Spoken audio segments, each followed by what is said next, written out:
आपको आज लग रहा होगा कि मैं आपकी कमर की बात करने वाली हूँ, लेकिन नहीं, आज मैं आपसे आपकी नाभि की बात करने वाली हूँ।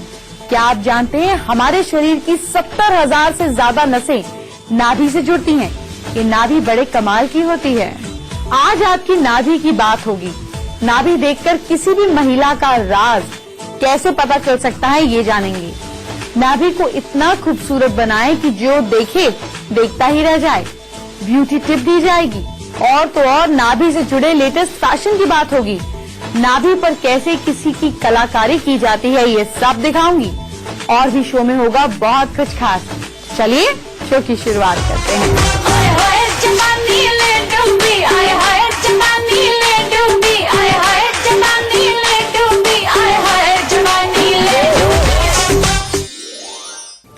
सबसे पहले आज का पहला महा उपाय क्या है, ये जान लीजिए। क्या आप कोई काम मजबूरी में कर रहे हैं और नहीं करना चाहते हैं, तो आपको क्या करना है, ये जानिए। एक कपूर और एक फूल वाली लौंग लेकर दोनों को एक साथ जलाकर उसकी राख बना ले। राख को एक काजल की पुड़िया में रख ले और 2-3 दिन तक रोज थोड़ा थोड़ा अपनी बॉडी पर कहीं भी लगा सकते हैं। कान के पीछे लगा लीजिए, देख लीजिएगा एलर्जी ना हो। ऐसा करने से आपकी मजबूरी खत्म हो जाएगी और आप अपनी इच्छा से ऑपोजिट काम कर पाएंगे। जो मजबूरी में करना पड़ रहा है वो सिचुएशन रुक जाएगी। फीमेल्स की नाभि उनकी खूबसूरती में 4 चांद लगा देती है। अगर किसी महिला के राज जानना चाहते हैं तो उसकी नाभि देख लेनी चाहिए। आपको महिलाओं के कई राज पता चल जाएंगे। समुद्र शास्त्र में इस बारे में बहुत ही डिटेल से बताया गया है। क्या बताया गया है, चलिए जानते हैं। खड़ी नाभि कहा जाती है कि जिन फीमेल्स की नाभि खड़ी होती है वो काफी हिम्मत वाली होती हैं। खड़ी समझ रहे हैं, मतलब ऊपर की तरफ खिंची भी होती है, फ्लैट होती है।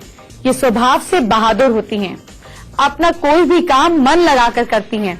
उनके काम में सफाई भी उनको बहुत पसंद होती है। जब तक काम करने के बाद उन्हें संतुष्टि ना हो तब तक इनका काम ये पूरा होने पर भी इनको अधूरापन महसूस होता रहता है। कई बार नाभि जो है ये ऊपर की ओर उठी होती है। आप देखेंगे तो ऊपर की तरफ एक खिंचाव होता है। ऐसा माना जाता है कि ऊपर की ओर उठी हुई नाभि महिलाओं को उनकी जिंदगी में कुछ भी पाने के लिए काफी मेहनत करनी पड़ती है। हालांकि स्वभाव से ये फीमेल्स ईमानदार होती हैं, जिस वजह से भी इन्हें कठिनाइयों का सामना ज्यादा करना पड़ता है। कई बार नाभि लोगों की बिल्कुल गोल होती है, फीमेल्स की बिल्कुल गोल। कई महिलाओं की नाभि का आकार गोल होता है। ऐसी फीमेल्स के बारे में माना जाता है कि ये स्वभाव से काफी सरल होती हैं। ऐसी फीमेल्स तन से सेहतमंद, सोच विचार के मामले में हमेशा दूसरों से एक कदम आगे रहती हैं। कुछ फीमेल्स की नाभि जो है वो पेट के सेंटर में न होकर थोड़ी सी अलग जगह, थोड़ी हटकर होती है, लेफ्ट राइट होती है। माना जाता है कि ऐसी फीमेल्स बातें करने में काफी तेज तरार होती हैं। इनको मूड स्विंग ज्यादा होते हैं। साथ ही स्पोर्ट्स में इनकी काफी रुचि होती है, इंटरेस्ट होता है। अब अगर नाभि जो है वो हॉरिजॉन्टल है, लंबी होने की बजाय फैली हुई है। जिन फीमेल्स की नाभि का शेप हॉरिजॉन्टल होता है, फैलावट ज्यादा होती है और थोड़ी दूरी बनाकर इनसे चलना चाहिए, आपके लिए फायदेमंद होता है। माना जाता है कि ये फीमेल्स आपको अच्छी बातों से कोई ना कोई गलत पॉइंट निकाल ही लेंगी। क्रिटिक होती हैं और हर वक्त दूसरों की कमियां निकालने में ही लगी रहती हैं। अंदर की ओर अगर नाभि हो, नाभि अंदर की ओर हो, यानी कि बहुत ज्यादा अंदर हो, जब आप देखें तो ऐसे लगे कि बहुत ज्यादा अंदर है, दिखने में इस तरह से लगे कि अंदर की ओर है, बाहर से विजन ज्यादा ना हो, तो इसका मतलब क्या होता है। जब अंदर की ओर नाभि होती है तो ऐसी फीमेल स्वभाव से बहुत अच्छी होती हैं। उनका व्यवहार ही उन्हें हमेशा सबके करीब रखता है। ये काफी इमोशनल होती हैं और दूसरों का ख्याल भी रखना खूब इनको आता है। अगर नाभि बहुत सेंसिटिव है, जिन फीमेल्स की नाभि ज्यादा सेंसिटिव होती है, धरन पड़ जाती है, छोटी छोटी चीजों में नाभि खिंच जाती है, ये खुश मिजाज होती हैं और उन्हें हंसना हंसाना बेहद पसंद होता है। ऐसी फीमेल्स का साथ हो तो समझिए कि दुखी होने की बात तो आपको सोचने को भी नहीं मिलेगी, क्योंकि ये आपको हंसाती ही रहेंगी, बगैर हंसाए आपको बैठने नहीं देंगी। कुछ फीमेल्स की नाभि बाहर की ओर निकली होती है। अगर नाभि बाहर की ओर निकली हो तो ऐसी फीमेल्स दूसरों की लाइफ में झांकती भी होती हैं। ऐसी महिलाओं को धनी भाग्य का कहा जाता है। हमेशा पॉजिटिव सोच रखती हैं, और हर चीज को लेकर एनर्जेटिक रहती हैं। वहीं ये भी माना जाता है कि जिन फीमेल्स की नाभि की बीच का हिस्सा भीतर की ओर, अंदर की ओर होता है और वो अच्छी मां साबित होती हैं, साथ ही इस स्वभाव से सरल होती हैं। नाभि के बारे में आपको कितनी जरूरी जानकारियां मैंने दी, लेकिन अभी नाभि से जुड़ी सबसे काम की बात बतानी बाकी है। ये बात कर रही हूँ आपके नाभि के मेकअप की। हैरान होने की जरूरत नहीं है, नाभि का मेकअप भी होता है। कैसे होता है, आइए आपको दिखा देते हैं। ये जलवा फैशन का है, ये जलवा फैशन का है, ये जलवा। चाहे आप वेस्टर्न पहन रही हैं या इंडियन, उसमें क्रॉप टॉप आजकल काफी फैशन में है। और जब क्रॉप टॉप पहनेंगे तो उसके साथ साथ नाभि का मेकअप जो होता है, चाहे पियर्सिंग हो, वो भी काफी इन है। जानवी हमारे साथ है। जानवी, आपसे जानेंगे कि कितना इन है आजकल, जो लड़कियां हैं, महिलाएं हैं, वो कितना ज्यादा कराते हैं। और आजकल फैशन में है कि पियर्सिंग लोग ज्यादा प्रेफर नहीं करते हैं, क्योंकि वो एक टाइम परमानेंट हो जाता है पियर्सिंग और फिर वो निशान रह जाता है। तो पीपल प्रेफर कि उसे डायमंड से डेकोरेट करें। हम मेकअप भी करते हैं, कंटूरिंग करते हैं, ताकि हम कमर को थोड़ा पतला शेप दिखा सकें उस कमर को। और जैसे कि ये काफी आसान तरीके से हम बता सकते हैं कि लड़कियां घर बैठे बैठे ट्राई कर सकते हैं ये, और अपने जो क्रॉप टॉप से है पेट को बहुत अच्छा दिखा सकते हैं। और थोड़ा डिजाइनिंग करके वो स्टमक को थोड़ा और शो करवा सकते हैं। तो ये कुछ तरह के डिजाइन्स जो जानवी जी ने बताया कि किस तरह से आप अपनी नाभि को और भी खूबसूरत बना सकते हैं, क्योंकि क्रॉप टॉप आजकल काफी फैशन में है। तो आप वेस्टर्न पहन रहे हैं या इंडियन पहन रहे हैं, उसके साथ साथ किस तरह का मेकअप कर सकते हैं, चाहे वो परमानेंट हो या फिर टेम्परेरी। और अगर आप एक केवल स्टड लगाएंगे तो भी काफी खूबसूरत लग सकते हैं। वैसे तो ऐश्वर्या राय से लेकर प्रियंका चोपड़ा तक जैसे ही बॉलीवुड की हसीनाएं भी नेवल पियर्सिंग करवा चुकी हैं, लेकिन एक टीवी एक्ट्रेस ने भी नाभि को बहुत फेमस किया है। इन्होंने अपनी नेवल में ऐसा क्या करा रखा है, चलिए देखते हैं।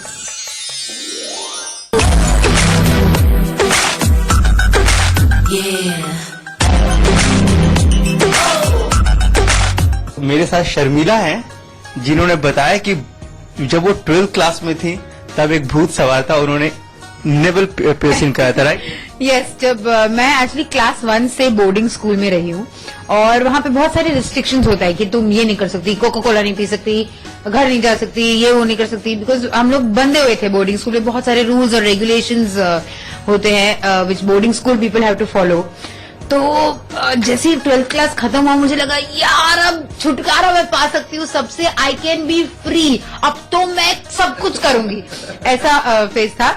इसलिए मैंने 6 ईयर पियर्सिंग्स किए थे यहाँ पे। यू कैन सी, शायद वो जो मार्क्स रहेंगे। और दूसरा था कि मैं नेवल पियर्सिंग कराऊंगी।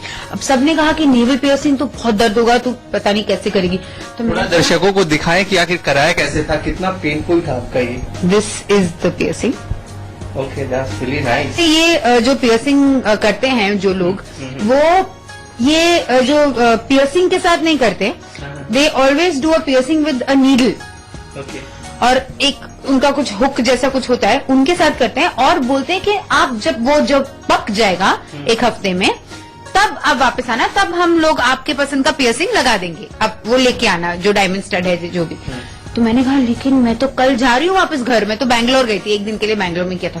तो उसने कहा नहीं, you can not put the real piercing. I said see, I don't care, just put it, because मेरे पास टाइम नहीं है। उसमें ही उसने एक्चुअल मेरा जो डायमंड पियर्सिंग लगाया था, लेकिन हाँ वेरी पेनफुल, बट वो जो फेज होता है ना कि I want to do what I want to do, तो वो फेज था। अभी मैं वेरी ओकेजनली ही मैं लगाती हूँ, I don't put it very often. तो एक कॉम्बिनेशन होता है एक मॉडर्न ड्रेसेस के साथ, या फिर आप ट्रेडिशनल जब ड्रेसेस पहनती हैं तो कॉम्बिनेशन के साथ साथ अलग अलग डिजाइन भी होते हैं, तो उसका भी खास ख्याल रखना पड़ता है। हाँ, आजकल डैंगलिंग वाले भी आते हैं, जो अगर कोई खींचे, अगर कोई तुमसे गुस्सा आपने जो पहना हुआ है वो मॉडर्न पे पहनते हैं या ट्रेडिशनल पे? ये थोड़ा सा ट्रेडिशनल पे ही अच्छा लगता है, because it is very Indian and you know whatever. लेकिन there are things, you know, आजकल बहुत सारे अलग अलग, वो मुच्छी वाला भी डिजाइन आया है, मैंने किसी पे देखा, यू नो, वो जो मुच्छी वाला वो आया है ना, तो people wear different things. Skirt पे something that's semi traditional, jeans पे आता है कि something that's very cool that you can wear on jeans, different types of piercings. चलो, thanks a lot for talking. Thank you. चलिए जानते हैं आज का दूसरा महा उपाय। अगर बहुत समय से कोई परेशानी है और खत्म होने का नाम ही नहीं ले रही है, परेशानी बढ़ती ही जा रही है, तो सुबह के समय आपको नहा धोकर अर्चना करनी है श्री गणेश की। और उनकी अर्चना का मंत्र क्या है ये नोट कीजिए। ओम तत्पुरुषाय विद्महि वक्रतुंडाय धीमहि तन्नो दत्ति प्रचोदयात्। इसका जाप कीजिए, परेशानियां खत्म होंगी। नाभि की कुछ बातें अभी बाकी हैं, लेकिन मुझे याद है 4 दिन पहले मैंने आपको अंगूठे पर कुछ खास जानकारी दी थी, पर पूरी जानकारी नहीं दी थी। अंगूठे से जुड़ी कुछ खास जानकारी बाकी है, तो चलिए आज अपनी बात पूरी कर देती हूँ। अंगूठे का अंतिम भाग यानी कि ये वाला पोर्शन जो है, अगर ये पार्ट जो है ये शुक्र पर्वत पे क्योंकि मिलता है, ये जो अंगूठे का फर्स्ट पार्ट, सेकंड पार्ट और ये जो थर्ड पार्ट है ये शुक्र पर्वत पर मिलता है। अंगूठा एकदम नीचे वाले भाग से अगर लगा हुआ शुक्र पर्वत होता है, अगर आसपास वाला भाग ज्यादा लंबा हो तो इंसान ज्यादा रोमांटिक होता है। मतलब आपके अंगूठे का तीसरा पोर्शन जो है, ये आपका अंगूठा है 1, 2 और ये देखिए तीसरे पोर्शन पे इस पोर्शन को डिवाइड करती हुई एक लाइन होगी। अगर ये पोर्शन ज्यादा लंबा है, शुक्र में मिल जाता है, तो इसका मतलब आप ज्यादा रोमांटिक होंगे। अगर अंगूठा नॉर्मल साइज से छोटा हो और बेडौल हो तो ऐसा इंसान दूसरों को अपने सामने कुछ नहीं समझता। ऐसे लोग कई बार क्रूर भी हो जाते हैं और दूसरों को नुकसान भी पहुंचा देते हैं। जिस इंसान का अंगूठा नॉर्मल से ज्यादा लंबा होता है और हथेली के साथ मजबूती से जुड़ा हुआ होता है, वो सर्वगुण संपन्न होता है। देखिए, अगर अंगूठा इस वाले पोर्शन से ऊपर जाता हो और अच्छे से जुड़ा हुआ हो हथेली से, तो ऐसे लोग सर्वगुण संपन्न माने जाते हैं। इन लोगों में घर में, परिवार में, समाज में सबके बीच घुल मिल कर रहने वाले गुण होते हैं। इन्हें अच्छा मान सम्मान भी मिलता है। जो लोग ज्यादा क्रिएटिव होते हैं उनकी हथेली में अंगूठा फ्लेक्सिबल होता है, पूरी तरह से लचीला होता है, पीछे मुड़ सकता है। इसकी निशानी क्या होती है? जब अंगूठे को सीधा देखेंगे तो ये हल्का सा पीछे से बैकवर्ड बेंट वाला होगा। जब ये थोड़ा सा लचीला होता है तो क्रिएटिव होते हैं। ऐसे लोग ज्यादा खर्चीले भी होते हैं। इन्हें हर काम को नए तरीके से करना पसंद होता है। जिन लोगों का अंगूठा ज्यादा मोटा होता है, अब सपोज कीजिए कि ये जो अंगूठा है आपका, ये खूब मोटा है, अंगूठा मोटा है, तो ऐसे लोगों का स्वभाव अच्छा नहीं माना जाता। चपटे अंगूठे वाले, ये ऊपर से जो अंगूठा चपटा हो, इस शेप में हो, चपटा, जैसे पापड़ को फ्लैट कर देते ना, ऊपर से ऐसा चपटा हो, तो ऐसे लोग पेसिमिस्टिक स्वभाव वाले होते हैं। जबकि जिन लोगों के अंगूठे ज्यादा चौड़े होते हैं वो गुस्से वाले भी होते हैं। जिन लोगों का अंगूठा बड़ा होता है वो आर्ट लवर होते हैं। जैसे मैंने आपको बताया कि जिन लोगों का अंगूठा लंबा होता है वो आर्ट लवर होते हैं। जिन लोगों का अंगूठा पतला होता है वो अपने स्वभाव के कारण घर, परिवार और समाज में मान सम्मान प्राप्त करते हैं। पतला अगर अंगूठा होता है तो अगर आप किसी को बोले मुट्ठी बनाए और वो इंसान अपने अंगूठे को अंदर करे और उंगलियों को बाहर करे, इस तरीके से लोग मुट्ठी बनाते हों, है ना, इस तरीके से, ऐसे लोग डरपोक होते हैं। ऐसा करने वाले लोगों में कॉन्फिडेंस की कमी होती है। ये लोग हर काम को डरते डरते करते हैं। इन्हें काम में सफलता मिलेगी या नहीं ये भी नहीं पता होता। नाभि की बात होती ही रहेगी, अभी बहुत कुछ बताना बाकी है, लेकिन अभी आपके बच्चों की बात भी एक बार कर लेते हैं, ये भी तो जरूरी है। मुझसे कई मम्मियों ने पूछा कि वो बच्चों को स्कूल के लिए कैसे तैयार करें, तो मैंने सोचा क्यों ना आपको करके दिखा दें। आपको अपने बच्चों को स्कूल कैसे भेजना चाहिए, आइए देखते हैं।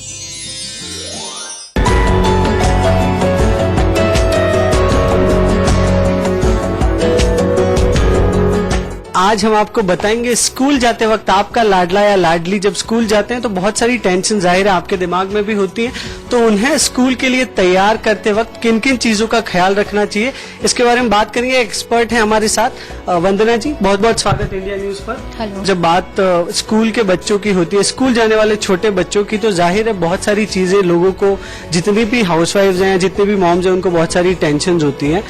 तो सबसे पहले आपसे जानना चाहेंगे कि आप कितना जरूरी समझते हैं इन चीजों को, जब बच्चे छोटी उम्र में जब स्कूल जाते हैं तो किन किन चीजों का ख्याल रखना होता है?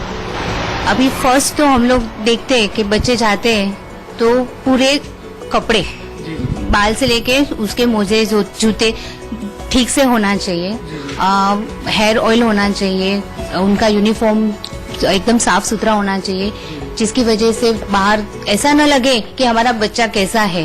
उसके अलावा जब बात करें, जैसे हमारे साथ मीत है, जो ड्रेस है आपका वो हर रोज आपको नया ड्रेस चाहिए होता है? नहीं हाँ नहीं मतलब कभी कंप्लेन करते हो ऐसे कि मुझे एकदम आयरन करके कपड़े चाहिए या ऐसे मम्मी से? नहीं नहीं ये देखिए, ये तो ऐसी कुछ बेसिक चीजें हैं जो बच्चों को भी पता है कि बुक्स होनी चाहिए और बैग में मतलब कलर पेंसिल, तो उनकी जो स्टडी से रिलेटेड चीजें, लेकिन बहुत सारी ऐसी चीजें जो उनको तैयार करने के बारे में होती है। तो वो आपसे जानना चाहिए ऐसी कौन सी चीजें जो जितनी भी मम्मियां हैं उनको ध्यान में रखनी चाहिए। अभी तो फर्स्ट हम लोग जब भी स्कूल में जाते हैं बच्चे तो हेयर प्रॉपर टाई होना चाहिए कि ऑयल करके। उसके अलावा क्योंकि अब जैसे विंटर का सीजन शुरू हो चुका है, सर्दियों में बड़ों को भी परेशानी है, ये दिक्कत रहती है, स्किन के बहुत सारी चीजें होती है, एलर्जी होती है, तो उसके लिए क्या ख्याल रखना चाहिए? वो भी है मेरे पास। अभी ये बच्चा है, उसको स्किन डिसीज है और विंटर में ज्यादातर उसकी स्किन ड्राई हो जाती है, तो मैं ये प्रोडक्ट यूज करती हूँ। उसके पैर में, हाथ में, ये स्किन पे मैं लगा देती हूँ, उसकी वजह से उसकी स्किन ड्राई नहीं होती है। तो ये तो जो चीजें थी जैसे कि उनके स्किन को लेकर है, उनके प्रोटेक्शन को, हेल्थ को लेकर है, उसके अलावा ऐसी कौन सी चीजें, जैसे जब बात करते हैं स्कूल की तो टिफिन एक बहुत इंपॉर्टेंट एलिमेंट है, वाटर बॉटल होती है, तो इसका किस तरीके से और क्या क्या ऐसी चीजें हैं जिनका ध्यान रखना चाहिए आपके द्वारा? अभी टिफिन में तो क्या बच्चों को ज्यादातर जंक फूड ही अच्छे लगते हैं, लेकिन मैं मानती हूँ हेल्दी फूड अच्छा रहता है। हेल्दी फूड में रहता है पराठा, अपने हाथों से बनाया हुआ रहता है तो बच्चों को अच्छा रहता है, और हेल्दी फूड ही देने का बच्चों को। ऐसे जंक फूड तो वैसे भी बच्चे खाते हैं, लेकिन स्कूल में क्या रहता है, 7 से 1 बजे की स्कूल रहती है, वो उस बीच में वो जंक फूड खाएंगे तो उनको प्रॉपर डाइट नहीं मिलेगा। इसके लिए मैं मानती हूँ कि उनको हेल्दी फूड ही देना चाहिए। तो लास्टली आप हमारे व्यूअर्स से क्या कहना चाहेंगी कि कौन सी ऐसी चीजें जो आपने बता दी, अगर आप कोई मैसेज देना चाहें तो कि वो भी अपने बच्चों का ख्याल रख सके? मैं यही कहना चाहूंगी कि सब मम्मी लोग ये सब देखे और ये सब यूज करे, जिससे जब बच्चा स्कूल में जाए तो वो बिना किसी डर के जा सकता है, और मम्मी भी टेंशन फ्री रह सकती है और बच्चा भी सेफ रह सकता है। तो ये सारे तमाम टिप्स हमारे साथ शेयर करने के लिए बहुत बहुत शुक्रिया आपका। और जैसा कि आपने देखा कि मीत अपने स्कूल के लिए पूरे तरीके से तैयार हो चुका है, तो अगर आप भी चाहते हैं कि जब आपका बच्चा या बच्ची स्कूल जाए और आपको किसी तरीके की टेंशन ना हो, तो इन तमाम तरीके के टिप्स को आप भी यूज करें और बिल्कुल बेफिक्र होकर जब तक वो घर पे वापस ना आए आप भी परेशानी से दूर रह सकते हैं।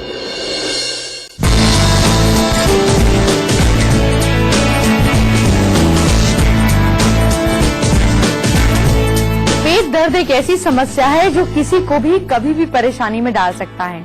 हम आपकी हेल्थ की बात करते हैं तो इसे कैसे भूल सकते हैं। आइए आपको कुछ खास जानकारी देती हूँ। आपको पता है नाभि का खिसकना एक परेशानी है जिसकी वजह से पेट में दर्द होता है। समझ में नहीं आता कि ये दर्द किस वजह से हो रहा है। पेट दर्द की दवा लेने के बाद भी ये दर्द खत्म नहीं होता, और केवल दर्द ही नहीं, कई बार नाभि खिसकने से लूज मोशंस भी हो जाते हैं। फीमेल्स में सबसे ज्यादा ये होता है नाभि का दर्द। आपको कैसे पता चलेगा कि नाभि खिसक गई है? बहुत आसान तरीका बता रही हूँ। लेटकर नाभि को दबाकर आपको जांच करना है। आपको बिल्कुल सपाट लेटना है। इसके बाद नाभि को हाथ के चारों ओर उंगलियों से इस तरीके से दबाना है। अब नाभि के ठीक बिल्कुल नीचे कोई धड़कन महसूस हो, धक धक धक धक फील हो, इसका मतलब नाभि अपने स्थान पर ही है। लेकिन अगर ये धड़कन आपको सुनाई ना दे, तो नाभि के नीचे ना होकर ये कहीं आसपास टेढ़ा मेढ़ा सुनाई दे जाए, तो समझ जाए कि नाभि अपनी जगह से खिसक गई है। अब ये तो पता चल गया कि नाभि अपनी जगह पर नहीं है, लेकिन एक बात का ध्यान रखें, आपको डॉक्टर की सलाह जरूर लेनी है। खुद से ना समझे तो किसी ने कुछ ना कुछ एक्सपेरिमेंट अगर बताएं, इस चीज को अवॉइड करें। नाभि खिसक जाए तो डॉक्टर या आयुर्वेदिक डॉक्टर के पास जरूर जाएं। एक और खास बात, आपको पता है नाभि का योग से गहरा संबंध है। क्या संबंध है, आइए जानते हैं।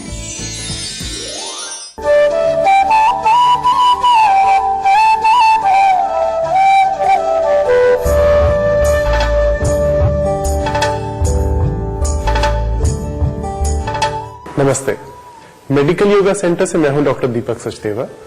और आज हम बात कर रहे हैं नाभि का हमारे जीवन में, हमारे शरीर में कितना महत्वपूर्ण योगदान है। नाभि चक्रे काया व्यूह ज्ञानम, अर्थात नाभि पे आपके पूरे शरीर का ज्ञान छुपा हुआ है। आपकी पूरी काया का जो मूड है, जो जड़ है, वो नाभि से है। नाभि अगर हमारी स्वस्थ है, यदि हमारा पेट स्वस्थ है, तो आयुर्वेद के हिसाब से आपको जीवन में कोई बीमारी नहीं आ सकती।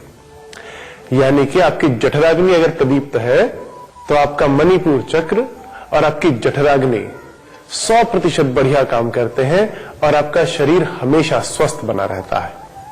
आज जो हम आसन सीखने जा रहे हैं, इन आसनों से आपकी जठराग्नि भी प्रदीप्त रहेगी, आपका मणिपुर चक्र भी जागृत रहेगा और साथ ही साथ आपकी जो बॉडी है उसमें एब्डोमिनल रीजन में कर्व डेवलप करने का काम भी ये आसन करते हैं। तो ना ही सिर्फ हमारे को इसका अंत दिखने में भी आप ज्यादा सुंदर दिखने लगेंगे। पहले आसन के लिए आप बिल्कुल सीधे बैठ जाएंगे, आंखें बंद करेंगे, श्वास नाक से लेंगे और मुंह से छोड़ेंगे। मुंह से श्वास छोड़ते हुए अब आप दाईं तरफ घूमेंगे और नाभि से जितना आप बॉडी को टर्न कर सकते हैं उतना आप बॉडी को टर्न करेंगे। सांस लीजिए, सांस छोड़ते हुए नाभि से घूमिए। दायां हाथ दाईं तरफ जमीन पे टिका लीजिए और बायां हाथ से अपना दायां पांव पकड़िए।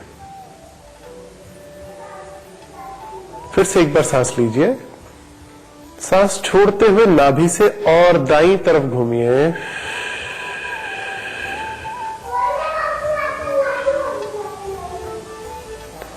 शरीर को दाएं या बाएं झुकने ना दें, बिल्कुल सीधा रखें।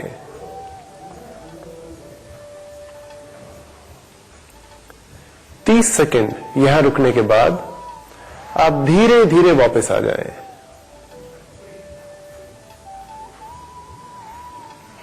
दोनों हाथ अपने घुटनों पर रखें और यही प्रक्रिया बाईं तरफ दोहराएं। और स्ट्रेस की वजह से अगर आपका पाचन तंत्र खराब हो रहा हो या आपको किसी भी तरह का नाभि से जुड़ा हुआ कोई रोग हो रहा हो, तो एब्डोमिनल ब्रीदिंग करने से स्ट्रेस एकदम कम होने लग जाता है। उम्मीद है ये बताई गई टिप्स आपके काम आएंगी और इन आसनों को आप नियमित तौर पे अभ्यास में रखेंगे। नमस्ते। अब एक सवाल आपके मन में उठ रहा होगा कि क्या नेवल पियर्सिंग करवानी चाहिए? अगर आपको इस सवाल का जवाब नहीं मिल रहा है तो आइए डॉक्टर की सलाह ले लेते हैं। नेवल पियर्सिंग एक बहुत ही कॉमनली डन प्रोसीजर है और बहुत सालों से ये किया जा रहा है, पर लोगों को ये मिसकंसेप्शन होता है कि नेवल पियर्सिंग करने से नीचे उनका यूट्रस या बच्चेदानी में कोई नुकसान आ सकता है। बट ये एक मिसकंसेप्शन है, बिकॉज नेवल पियर्सिंग आपकी सुपरफिशियल स्किन में होती है और ऑर्गन्स बहुत नीचे होते हैं। सिर्फ जो आपको सावधानी देनी है वो ये है कि आपकी स्किन ड्राई नहीं हो, उसमें किसी तरीके की एलर्जी नहीं हो रही हो, और जहां आप नेवल पियर्सिंग करवाएं वहां नीडल फ्रेश यूज की जाए ताकि उससे आपको कोई इन्फेक्शन ना हो। और पियर्सिंग करने के बाद अगर आपको लगता है कि वहां आपको खारिश हो रही है या स्किन में कोई दाना बन रहा है या लालपन आ रहा है, तो आप अगर शुरू के डेज में ही डॉक्टर को दिखा लेंगे तो 5-7 डेज में उसका भी ट्रीटमेंट किया जा सकता है। चलिए आपको आज का तीसरा महाउपाय बताते हैं। शो में आगे बढ़ते हैं। सवाल क्या है, ध्यान से सुनिए। महालक्ष्मी को प्रसन्न करना चाहते हैं तो महीने के 2 बार किसी भी दिन आप उन पर मतलब उपला ले लें, जो वो गाय के गोबर का होता है, उस पर लोबान रखकर जलाएं। लोबान को घर में चारों ओर घुमा दें। लक्ष्मी जी को लोबान की सुगंध बहुत प्रिय है, सुगंध से खिंची चली आएंगी। कल को खास बनाने के लिए, कल कोई इश्यू ना आ जाए, कोई प्रॉब्लम ना आ जाए, इस बात का ध्यान रखते हुए नोट कीजिए अपने नाम के पहले अक्षर के हिसाब से आपको क्या करना है। तो चलिए उनकी बात कर लेते हैं जिनका नाम शुरू होता है alphabet A to M। A से नाम शुरू होता है तो गरीबों को कल के दिन खाना जरूर खिलाएं। B से नाम शुरू होता है तो लेदर आइटम्स का इस्तेमाल ना करें। C से है आपका नाम, सुबह उठते ही मिश्री खा लें। बी से नाम शुरू होता है तो घर के मंदिर में 100 रुपए रखें और फिर किसी गरीब को दान करें। ई से नाम शुरू होता है तो कबूतरों को दाना जरूर डालें। एफ से है आपका नाम शनिदेव, किसी पर ट्रस्ट करके काम ना करें। एच से है आपका नाम तो गरीबों को कपड़े दान में दें। आई से नाम शुरू होता है तो हल्दी की गांठ साथ में रखें। जे से है आपका नाम तो पीपल के पेड़ पर पानी दें। के से नाम शुरू होता है तो सुबह फुटबॉल खेलें, कोई भी स्पोर्ट्स की एक्टिविटी जरूर करें। एल से है आपका नाम तो शाम को घर में दिया जलाएं। और एम से नाम शुरू होता है तो गाय को रोटी जरूर खिलाएं। आइए अब आपको आज का चौथा महा उपाय क्या है ये बता देती हूँ। सवाल ये है कि क्या धन की कमी है, पैसे की कमी है, तो आप घर के मुख्य द्वार पर सरसों के तेल का दीप जलाएं। दीप बुझाने पर बचे हुए तेल को पीपल के पेड़ पर शाम होने पर चढ़ा दीजिए। 7 सैटरडेज ऐसा करें, धन की कमी नहीं रहेगी। आइए उनकी बात कर लेते हैं जिनका नाम शुरू होता है alphabet N to Z। N से है आपका नाम तो चांदी का छल्ला अंगूठे में पहने। O से है आपका नाम पॉजिटिव सोच रखें। P से नाम शुरू होता है तो कागज पर इष्ट देव का नाम लिखकर जेब में रखें। Q से है आपका नाम मसूर की दाल खाएं। R से नाम शुरू होता है तो काले कपड़े पहने। S से है आपका नाम पेड़ की छाया में खड़े हों। T से नाम शुरू होता है तो तुलसी को पानी दें। U से है आपका नाम खरगोश की तस्वीर घर में लगाएं। V से नाम शुरू होता है सुबह बुजुर्गों के पैर छुएं। W से है आपका नाम दोस्तों से दूरी रखें। X से नाम शुरू होता है हरे रंग का पेन दोस्त को या किसी गरीब को गिफ्ट करें। Y से है आपका नाम तो सुबह की शुरुआत गर्म पानी पीकर करें। और Z से नाम शुरू होता है तो पैरों की मालिश अच्छे से करें। शो के आखिर में चलिए अब आपको आज का 5वां महा उपाय क्या है ये बताते हैं। क्वेश्चन क्या है ध्यान दीजिए, क्या नेगेटिव एनर्जी से काम बंद रहा है आपका? तो ऐसे में क्या करें, भगवान भैरव के नाम मात्र से ही इविल फोर्सेस, नेगेटिव फोर्सेस की शक्तियां आपका पीछा छोड़ देती हैं। बिगड़ते हुए कामों को संवारने के लिए आप भगवान भैरव का पूजन करें। पास के किसी भैरव मंदिर में जाकर भैरव चालीसा का रेगुलर पाठ करें, आपका बिगड़ा हुआ काम तुरंत बन जाएगा। आज के लिए इतना ही। अगर आप चाहते हैं दुनिया आपकी आंखों में खो जाए तो कल का शो देखना बिल्कुल ना भूलें। सम्मोहित करने वाली आंखों पर कल बात करूंगी। कल अमावस्या भी है इसलिए शो जरूर देखें। अभी चलती हूँ, बाय बाय, टेक केयर।